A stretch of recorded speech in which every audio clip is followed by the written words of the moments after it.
Hello दोस्तों, अस्सलाम वालेकुम। कैसे हैं आप सब लोग। मैं हूं अलीम, हाजिर हूं अपने चैनल उर्दू जहान पर एक नई एजुकेशनल वीडियो के साथ। दोस्तों, एक लंबे वक्फे के बाद मैं एक नई एजुकेशनल वीडियो के साथ आप लोगों के सामने मौजूद हूं। इससे पहले मैंने अपने चैनल पे 2-3 लाइव सेशन किया है। इस लाइव में मैंने अफसानों की क़िरत करने की कोशिश की है।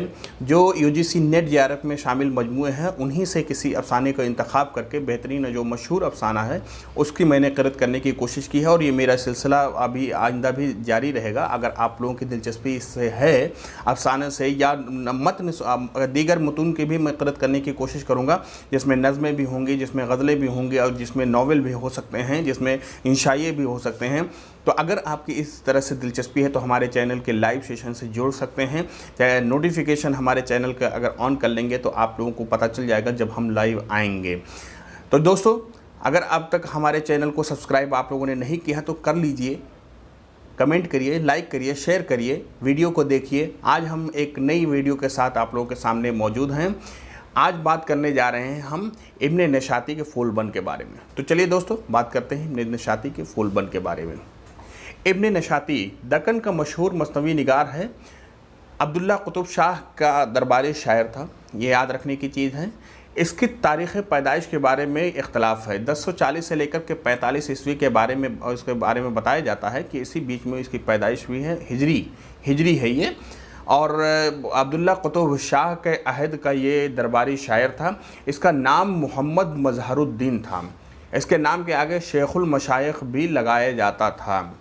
अब्दुल कादिर सरवरी ने इसकी मसनवी की तहकीक करके तरतीब दिया है, और उन्होंने अपने एक लंबा मुकदमा भी लिखा है। उन्हीं की तहकीक ज़्यादा मानवियत का दर्जा रखती है, और उसके ये सनद का दर्जा रखती है। तमाम मुहक्किकीन ने उन्हीं की तहकीक को फॉलो किया है। गोपीचंद नारंग ने भी बहुत ही कीमती बातें इसमें अपनी किताब में लिखी। किताबों का हवाला डिस्क्रिप्शन में मौजूद है दोस्तों, असल किताबों तक आप रसाई हासिल कर सकते हैं। तो गोलकुंडा के बादशाह अब्दुल्ला कुतुब शाह का ये दरबारी शायर था। 20 से 25 साल के उम्र में इसने ये मसनवी अपनी लिखी थी। फूलबंद के जो लिखने का ज़माना है वो 1655 ईस्वी बताया जाता है। 55-56 ईस्वी में उन्होंने लिखी है।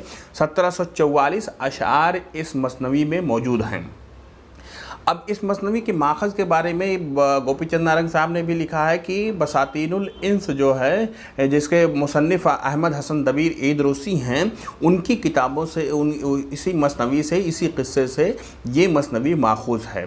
दास्तानी तकनीक में लिखी गई मसनवी है। किस्सा दर किस्सा इसमें है। 6 क़िस्से इसमें मौजूद हैं। 3 ये समझ लीजिए मरकज़ी क़िस्से हैं, बहुत बड़े बड़े क़िस्से हैं, और 3 उसके ज़िमनी क़िस्से हैं। तो किस्सा दर किस्सा के इस तरह से दास्तान में जिस तरह से होता है कि एक किस्सा शुरू होता है, उसके बाद में जब ख़त्म होता है तब दूसरा किस्सा कोई शुरू होता है, इसी तरह से यहाँ पे भी है। इस तरह से इसमें ये नुक्स है कि बहुत सारे किस्से एकजा हो गए हैं। असली किस्सा मजरू हो गया है। असली किस्सा कोई है ही नहीं, समझ लीजिए। अलग अलग हर एक किस्से की अपनी अपनी मानवियत है, अपनी अपनी हैसियत है। तो यहाँ पे हम देख सकते हैं मसनवी का खुलासा हम देखते हैं, तो उससे आप लोगों को किरदार भी समझ में आएगा कि क्या किरदार यहाँ पे इस मसनवी में मौजूद हैं। तो मसनवी का खुलासा यह है कि मुल्क कंचन पटन का बादशाह होता है, अपने ख्वाब में एक दरवेश को देखता है। दरवेश को देख करके वो मुतासिर होता है, खादिम को भेजता है उस दरवेश को बुलाने के लिए। वो दरवेश मौजूद होता है वहीं पर, और दरवेश जब आता है तो उस दरवेश के हाल वो पूछता है, और वो अपने बताता है कि मैं मुल्क ख़ुरासान के प्रधान का बेटा हूँ। फिर वहाँ से अपने बाप के ज़रिए से उसने एक कहानी सुनाई मुल्क कंचन पटन के बादशाह के सामने, जो अपने बाप के ज़रिए से उसने सुनी थी कि कश्मीर का बादशाह के सामने माली बागबान जो होता है, एक फूल ऐसा लेके आता है जिस पर एक काला बुलबुल उसके पास हमेशा मौजूद रहता है। बादशाह के दरियाफ्त करने पर वो बुलबुल उस अपने दास्तान सुनाता है कि मैं मुल्क ख़तन के सौदागर का बेटा हूँ, और मेरा बाप गुजरात में सौदागरी करने, तिजारत करने के लिए जाता था, मैं भी उनके साथ होता था। ये जो गुल है ये वहाँ के आबिदो जाहिद की बेटी है। उस पर मैं आशिक हो गया था, जिससे नाराज़ होकर के आबिदो जाहिद ने मुझे बद्दुआ दे करके ये बुलबुल और अपनी बेटी को गुल के सूरत में तब्दील कर दिया। तब से हम दोनों ऐसे ही इसी बाग में मौजूद हैं। बादशाह कश्मीर के बादशाह ने अंगूठी के ज़रिए से आयतल कुर्सी के ज़रिए से दोनों को असल हालत में लाते हैं। फिर उससे अपने एक सूसो गुदास के किस्से की दरियाफ्त करते हैं। जैसे ही मुल्क सौदागर का बेटा मुल्क चीन के बादशाह के बारे में कहानी सुनाने जाता है, बादशाह कश्मीर का बादशाह गमज़दा हो जाता है। उसे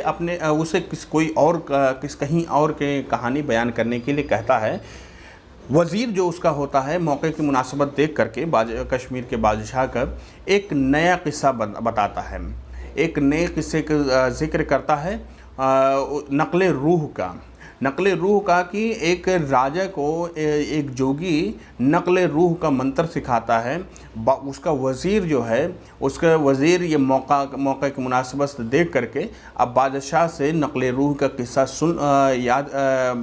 सीख लेता है और बादशाह को दिखाने के लिए कहता है। बादशाह जब उसको अपना हुनर दिखाता है तो एक हिरन में अपनी रूह मुंतकिल कर देता है। वज़ीर जो होता है उसके बादशाह का, वो बिल्कुल उसी मौके के ताक में रहता है, फ़ौरन अपनी रूह जो होता है बादशाह के जिस्म में मुंतकिल करके अपने जिस्म को काट करके फेंक देता है। इस तरह से बादशाह हिरन में चला जाता है और बादशाह के जिस्म में वज़ीर चला आता है। और उसके जो बादशाह की बीवी होती है सतवंती, रानी सतवंती, उससे वज़ीर जा कर के मतलब उसके फ़तो इस्मत से खेलना चाहता है, लेकिन रानी सतवंती बहुत ज़्यादा जो पाकदामनी में मशहूर होती है वो उससे बच करके निकल जाती किसी तरह से। और फिर बादशाह के मदद से जो हिरन में होता है फिर बाद में तोते के उसमें हो जाता है। इस तरह से दोनों मिल करके किसी तरीके से वज़ीर को मार देते हैं और फिर यहाँ से रानी सतवंती और बादशाह दोनों मिल जाते हैं। फिर कश्मीर के बादशाह को एक और किस्सा वज़ीर सुनाता है। दूसरा किस्सा जो होता है वो समनबर और जो मुल्क अजम के बादशाह की बेटी जो होती है समनबर, उसको और हुमायूं शहज़ादा, मिस्र के शहज़ादा हुमायूं फ़ाल की कहानी सुनाता है।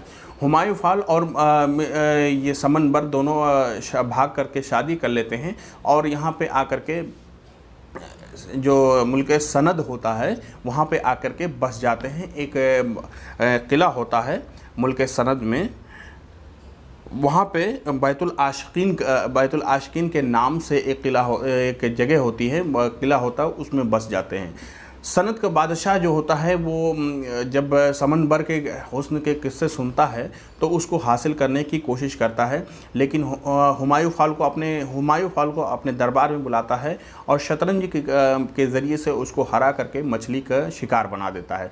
जो जादुई मछली होती है वो जादुई मछली का खा करके उसको ले जा करके एक जो परियों का जज़ीरा होता है वहाँ पर उसको उगल देती है।